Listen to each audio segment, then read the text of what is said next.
Hello and welcome to the Diva Talks live show. I am your host, the Diva. Woo, I am super excited to chat with my special guest tonight. But before we bring him on, I have to give a shout out to my family in Moab, North Carolina. Hey, aunties. Hey, Uncle Billy. So they are watching all the way in Moab. But listen, I've been talking about this young man all week long. Let me tell you, he is phenomenal. He goes by the name of Mr. Peter Traz Johnson. Hey, Peter. Hey, how you doing? Thank you for having me on, girl. Oh man, thank you for taking time out, y'all. And you know what? I say this to all my guests because all of you are busy. But man, let me tell you, you put the B in busy. I try. You got to stay working. You got to stay working. You got to stay creative. You do. Yeah, I think that it's a balance. You know what I mean? But also when you're doing what you love, it don't feel like work. Not work. It's not work. Well, we're going to dive right into all that you do, but I want to do some fun facts before we get started. A lot of people may not know this about you and I, but we go way back, believe it or not. A fun fact is your brother, Johnny, actually gave me my first shot at this thing called TV. He had me on public access doing the Grapevine, Celebrity Gossip. So shout out to him. Shout out to him. That's my big bro. He actually he has a great media mind. He has a show called Independent TV, and you were a part of that as well. And that's why I was like, that girl going places. Had me doing Celebrity Gossip. He taught me a lot about different things about TV and the green screens and all that good stuff. So shout out to him. Much love and respect always. But then we met up again at that place called work at the computer company that we worked at together. Who would have known? I know, right? I think that it's always, like I said, as you're pursuing your dreams, you also gotta find a way to put some food on the table in the meantime. You know what I mean? Right. So it was a very good paying job, and that's where I was like, hey, I know you. Right. Then we met up again doing that thing called acting, and I was sharing with Boss Lady about the acting situation, and I said, now, we appeared in some plays together, and we actually did the lead. You and I were both leads in the play, and we did some movies as well on the big screen. I said, but now he was really working. He was acting. I just showed up because you are phenomenal. You are doing some wonderful things. Now, am I calling you Pete, Peter, or Traz? What you want me to call you tonight? We friends. You can call me Peter. Okay, people that know me call me Peter. A lot of people that kind of know me just from the media scene or see me on TV or just kind of in passing, they call me Traz. And Traz is just kind of a nickname that kind of stuck. Okay, well, Peter, I'm gonna call you Peter. Let me do this. Tell everybody who you are. So my name is Peter, and I am an artist. That's what I try to say that I'm an artist first. Only because when I say I am an actor, that's true, right? When I say I'm a writer, that's true as well. I've also am a producer as well. I'm a father, but the main thing is I try not to categorize my work, and I try to say I'm an artist because a lot of my work comes from whatever I'm inspired from at that time. So whether it's a film, that I'm either writing or a film that I'm acting in and I'm making a character come to life, if I am writing a script or if I am creating a book, a children's book or something like that, it's all about what inspires me at that time. So I try not to label myself, and I just say, hey, I'm an artist. Okay. Well, we're going to dive right into all the things that you do. And we're going to try to put that in 30 minutes because you have a resume from here to California. You mentioned about being a father. Talk about your kids. I have two beautiful little boys, man. My oldest is 12 and my youngest is 5. And they're my heart, but not only that, let me just tell you, they inspire me so much, right? So my oldest, he's been around the theater. He's been on movie sets. He's actually been involved in commercials and stuff. So nothing impressed him anymore. We went to, just the other night, I have another film that's coming out this spring, an action film that I did. And we went to this private screening of it. And he's just like, he's so unimpressed. So I think my goal also as a father now is to kind of get to the point where he's like, wow, dad. And I'm like, how many of your other friends' dad is on TV? You don't see him, but he's not impressed anymore. He's not impressed. But he inspires me, and then I get some of like, even when I am writing things about kids, or if it's a children's story or anything like that, I take it from his personal experiences. So my kids, I love them so much, but they inspire me, to kind of perform and do some of the things that I do. That's beautiful. Now you are a 3-time author. You've written, you just completed a book, if I'm not mistaken, correct? This will be number 4. This will be number 4 that I'm releasing. It'll be released this spring. So again, a lot of it just kind of stems from a lot of my experiences. My first book, which was like a comedy that I've written, it's called 15 Things Your Black Friends Won't Do. Yep. And the reason I came about, I've kind of grew up in a multicultural environment. I'm from the east side of Buffalo, but my parents, sent me to some private schools. So I have friends of different cultures, and I'm always educating them on Black people, right? Like always educating them, like, listen, we don't do that. This is what we do.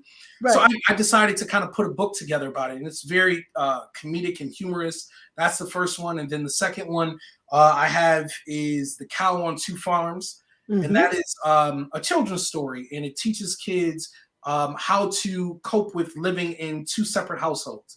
And again, that, just stemmed from my personal experiences. Once upon a time, I was married, and, just like 50% of people that get married, unfortunately, this one didn't work, but my kids were affected by it. And I wanted to do something to help them cope with dad being in one place and mom being in another, so it's been extremely beneficial. They not only benefited from it, but other kids, love that book. They absolutely love it. The third one is a coloring book. It's called I Am a King and You Are a Queen. And it's basically an African-American ABC coloring book. And for me, it was just more so I wanted, again, as a father, I'm always looking for material for my kids to consume. And I couldn't find any books with images that look like us, So I said, man, well, this is a perfect opportunity to create that and just create a coloring book, with positive images, with, ABCs. Every word correlates with the letter of the alphabet, but it has positive imagery of ourselves, So that's the third one. And the fourth one is called Henry the Workhorse, which is be released this spring. But it's a book which uses farm animals as an analogy, but it teaches kids about the benefits of hard work, what you get out of it. And I use this horse named Henry.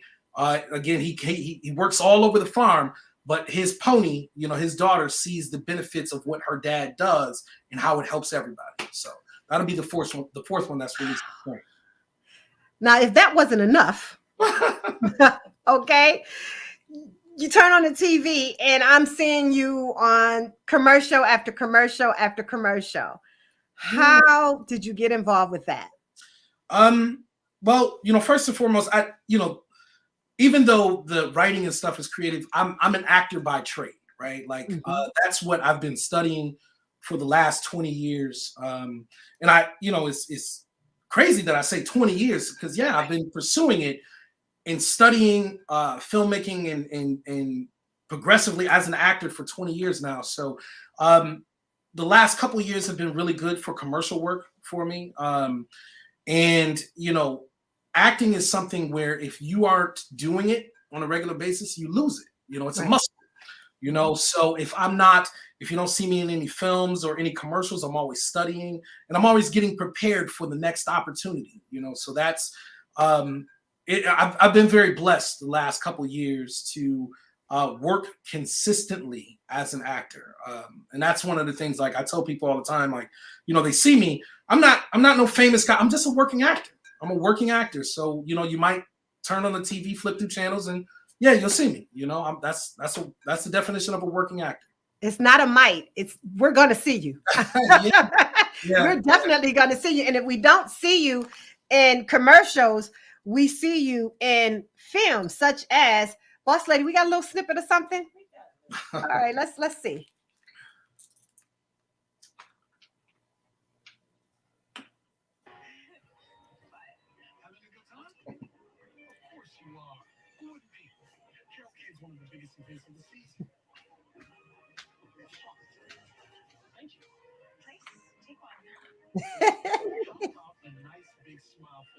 Yeah.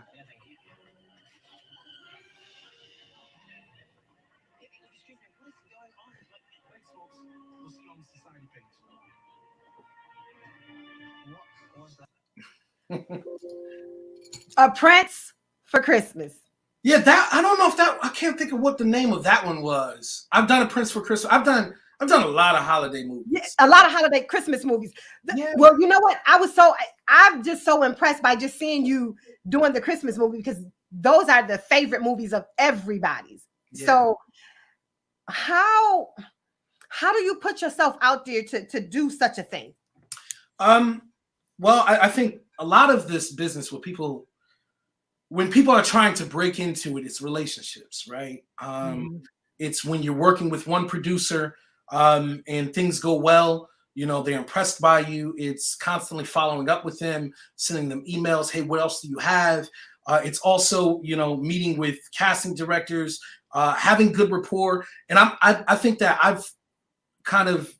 one of those people that I always stay in contact with people. I'm always constantly auditioning for different things. I do have an agent, as well, but just having that, doesn't guarantee you any work.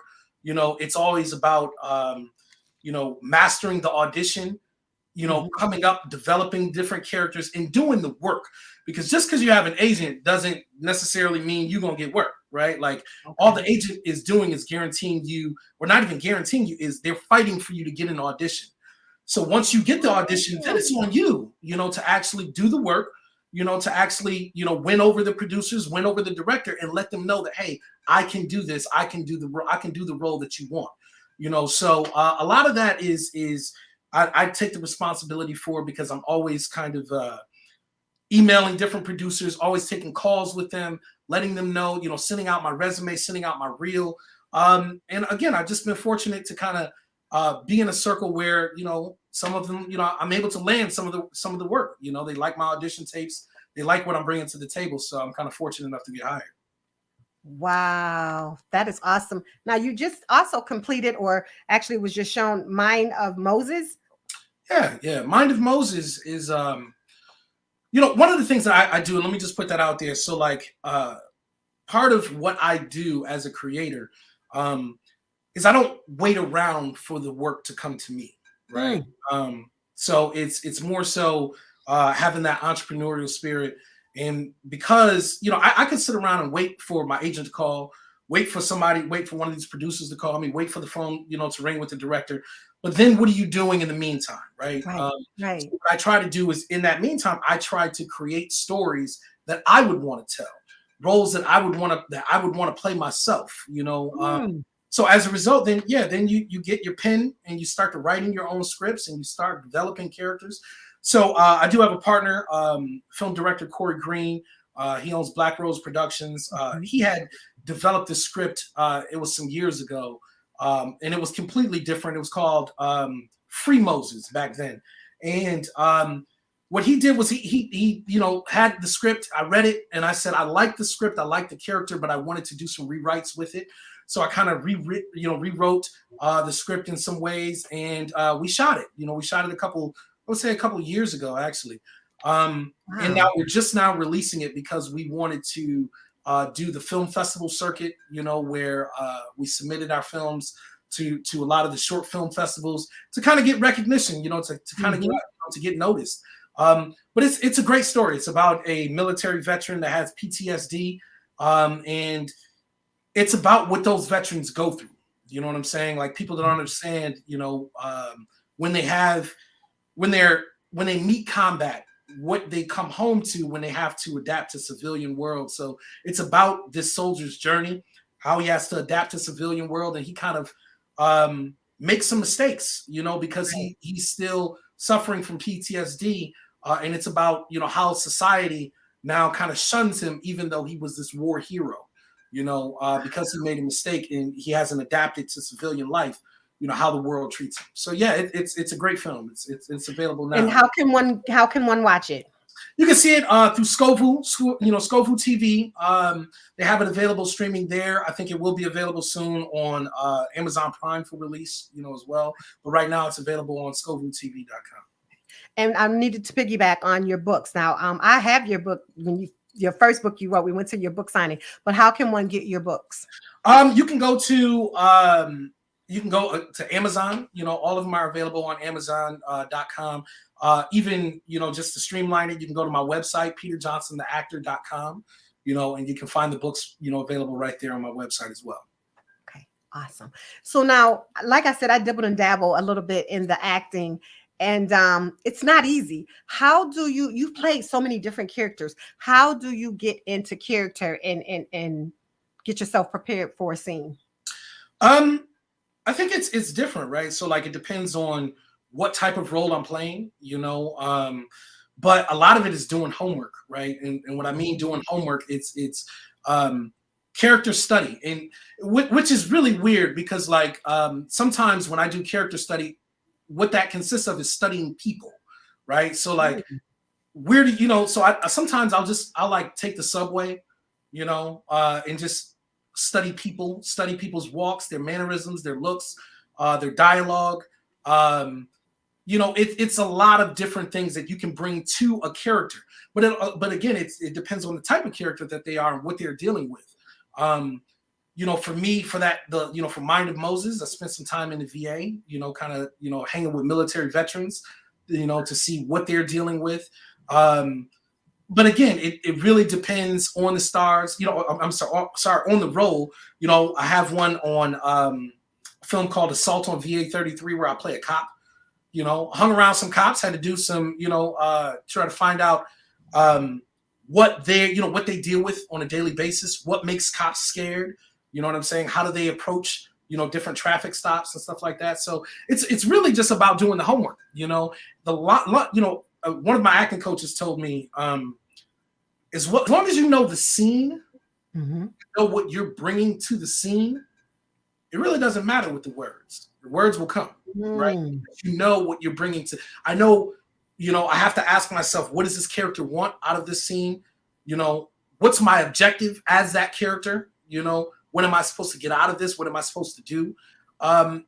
Is once you have that understanding, then the lines are so much easier to learn. Wow. So I have two questions. One, how did COVID affect the acting scene for you? Yeah, it did. It affected it a lot. So like, productions were shut down. That was the thing. When COVID came in, you have to understand on a film set, you have a surplus. It could be anywhere from 50 to maybe 150 to 200 people working in one environment. So COVID would sweep through a film set. I mean, literally fast. The last movie that I was on, I worked on the Paranormal Activity 7. It's actually in theaters now. But that was the last movie that I was working on that kind of got, that COVID really affected the production. And as a result, they, now there's been put in place, there's a lot of different protocols that have been put in place, as a result of COVID. And it has inflated budgets, film budgets, drastically, because as an actor, or if you're a part of the crew, COVID testing, and as a part of that, we can't get just the regular COVID test. We have to get rapid tests, right? So the results have to come immediately. So which means those tests cost, right? So the average production, I would say, has been increased through COVID testing and stuff like it, probably an average of 15%. The budgets have been increased. So it's been hard, to find, to find investors to make movies. Everyone is now separated. If you aren't an actor or the director or the camera team, no one else is allowed in the room for the scene, so which means people that are doing the lights and stuff like that, once they do their job, they got to get off set. Everything has to get sterilized, sanitized. A bathroom has to be in the vicinity. It's been a lot of laws and stuff that have been changed as a result. Not only that, there's also productions now that like want you to be vaccinated. You know, they have given full autonomy to productions to now, if you aren't vaccinated, they don't want to hire you. You know, and that's through the Screen Actors Guild. You know, that's not all productions, but you know, the Screen Actors Guild has given those productions autonomy to say, hey, if people aren't vaccinated, we have the legal right to not even hire you now. You know, so COVID has definitely changed the game. Wow. Wow, wow, wow. So now I'm going to lead into new person trying to become an actor, male or female. What's some nuggets you can give to them? The main thing I would tell them, the first thing is, you know, get some training, right? So like, I get that all the time, you know, people coming up to me saying, hey, I want to do this, but they don't know how, right? You can't be a plumber unless you know plumbing, right? So like you can't be an electrician unless you know how electrical things work. So I think the main thing is to you have a lot of different avenues, whether you can find an acting coach locally in your neighborhood. There is masterclass. There's a lot of things on YouTube that you can study because essentially, even though there's opportunities, you can get an opportunity, but if you aren't any good, then you will not take advantage of that opportunity. So the first thing I would tell people is that you have to study the craft. The second thing is make sure that you go out and you get you some dynamite photos, right? For casting directors, a lot of things in the movie business is based on how you look and make sure that you can look the part. So that's the second thing. You got to make sure that you have some dynamite photos. The next thing is you have to make sure that you network. You know, get out there, put your face out there however you can. There is no job that is too small, that is beneath you. You know what I'm saying? Especially in the acting world, whether you start off doing background, it's okay, right? Like, so you have to learn how movie sets work. You know, I started off doing background as well, right? So then once you start doing background, then you say, oh, okay, I get what people are doing. Then you understand what goes into making a film.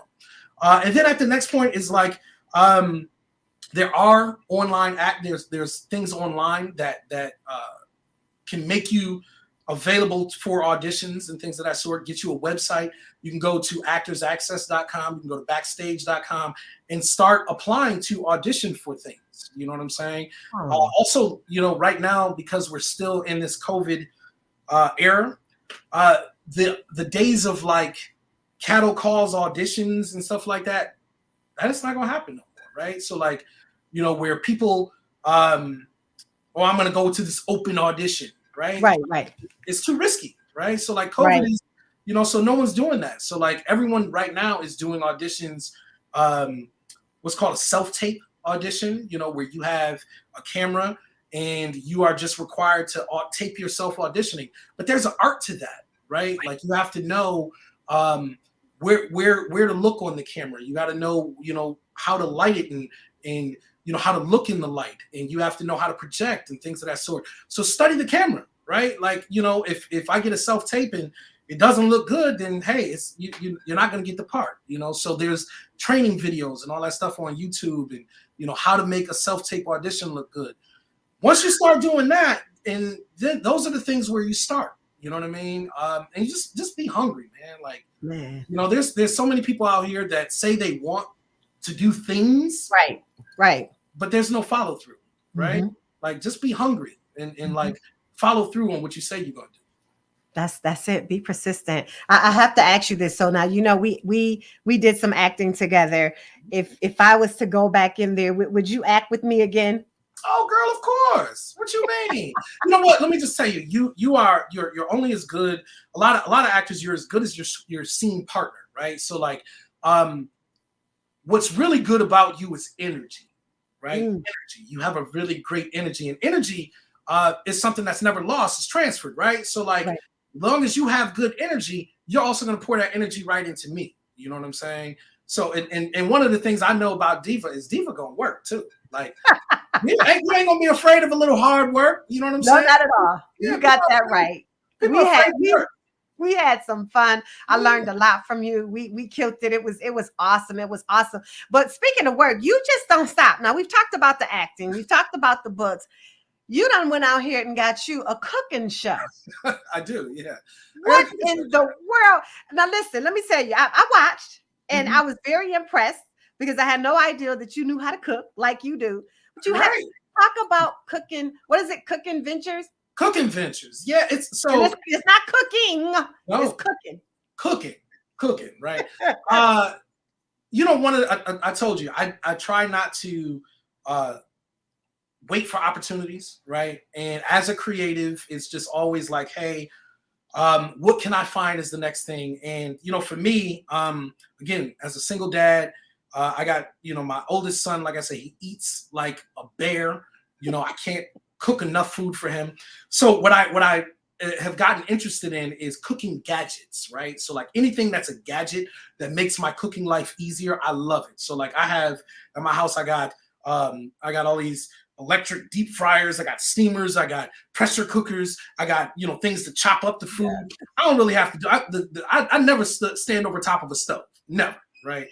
So as a result of that, because I have all these gadgets, I try to, in the beginning, I was like documenting certain things. I'm watching YouTube videos and then I'm documenting myself. And I said, well, you know what? I know how to do it.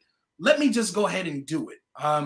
So I started off, I got this for my birthday. I ended up getting this electric smoker. And I thought it was the coolest thing on the planet. And I was like, I'm just going to start experimenting with that. So again, I do it because I'm not a chef. I tell that people all the time. I'm not a chef. I am just a single dad, an actor, but I got to cook for my kids, and it may turn out good. It may not, right?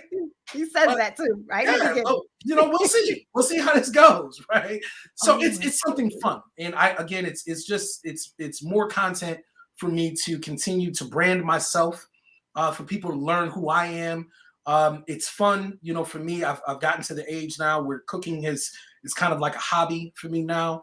And because I love media, why not?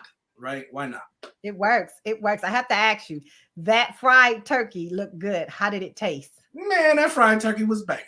It was good. You did some Cajun, some season, and you jerked it in it. I don't know what all you did, but it looked so good. It did. It came out great. Let me just tell you, we were running a little bit late on Thanksgiving that day. My mom is like, a stickler. She's like, we're gonna eat at 4:00, and the turkey took a little bit longer, and my mom was fussing. But when 30 minutes later, after she got that turkey, she ain't had nothing to complain about. I was like, oh my goodness, if it tastes as good as it looks, then you did your thing. You did your thing. So besides the Josh Allen commercials, M&T commercials, and any other commercial and all the other things that you are doing, where else can we find you? What's coming up next? What should we be looking for? Yeah. So I got another movie. I got an action movie that we already shot. It's called Guns of Eden. That'll be released this coming, I believe, March. I got a movie coming up that we're going to be in production next year with Vivica Fox, that I'm going to be in. It's a horror film with Vivica.